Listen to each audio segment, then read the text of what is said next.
Meanwhile, routine murder inquiries included interviews with all known sex offenders on the West London area. These inquiries resulted in many what Detective Inspector Roger Lewis described as spin-off arrests, although 18 people were detained in connection with other offences as a result of Janie Shepherd investigations. Then on Monday 18th of April there was another breakthrough. Two boys, school friends and next-door neighbours, 11-year-old Dean James and 10-year-old Neil Gardner of Queen's Crescent, Marshallwick, St Albans, Hertfordshire, were out cycling during the Easter holidays on No Man's Land Common when they spotted what they thought was a pile of rags half hidden among gorse and hawthorn bushes. Curiosity soon gave way to fright, and the boys raced home. It was dusk by the time Dean James finally blurted out to his father, Peter James, that he thought he had seen a real body on the common. Peter James immediately contacted the police, who came round to interview the boys. Accompanied by their fathers, the boys led the police to a place it was quickly established that they had indeed found a body. It was in a slight dip, a mere 25 yards from B651 road from St Albans to Withampstead, in an area used extensively by motorcyclists and model aircraft enthusiasts, known locally as Devil's Dyke. The Hertfordshire police were called in and the area cordoned off. An official call was put out to Professor James Cameron, a leading pathologist from the London Hospital Whitechapel, and his colleagues, Bernard Sims, a forensic dentist. By now it was dark and raining quite heavily. After preliminary tests and the filming of the body on the spot, the corpse was removed and sent to St Albans mortuary. The body was fully clothed in jeans, striped socks and a black sweater with a vivid red polo neck and bright green cuffs. There were gold rings on 2 fingers of the right hand and on the finger of the left hand around the neck, and was a gold chain with a Woodstock charm attached to it. Janie Shepherd's body had been found.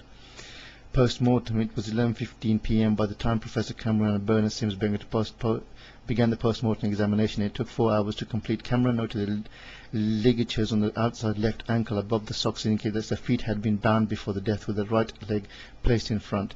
There were also ligatures on the upper arms, extensive bruising on the upper arms and chest, and possibly fingernail marks on the breast, along with the additional bruising on the back of the left foot, the right shin, the right thigh and the left temple. There was no indication of fracture to the skull, but the lung and the hard surface revealed elements of asphyxia. By 3:15 a.m. Sims definitely identified Janie Shepherd's body by her dental charts, and Cameron had concluded that she had died from compression of the neck. Death had apparently occurred about 10 weeks previously.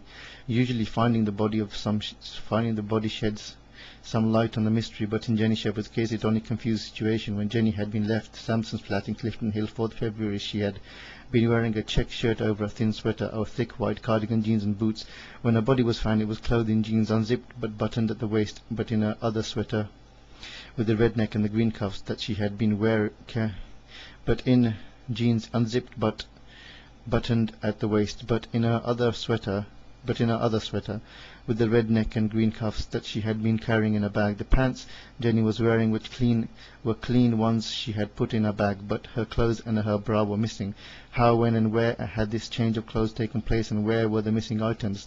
The post-mortem disclosed that Jenny had been sitting upright before her death, but the degree of decomposition of the body made it impossible for the police to state whether or not she had been raped or indecently assaulted. The mystery deepened further when it was discovered that the soil in the area where the body was discovered didn't match that on the tires of the Mini. One explanation for this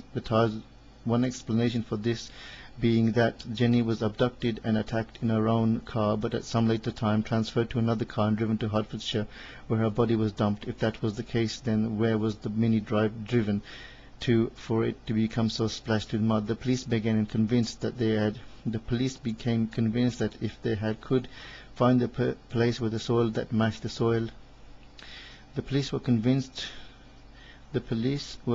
convinced that if they could only find the place with the soil that matched the soil on the car, then they might also find Jenny's missing clothes and tapestry and possibly other evidence as well. But no witnesses have ever come forward to say that they saw the Mini anywhere except when it was parked in Elgin Crescent.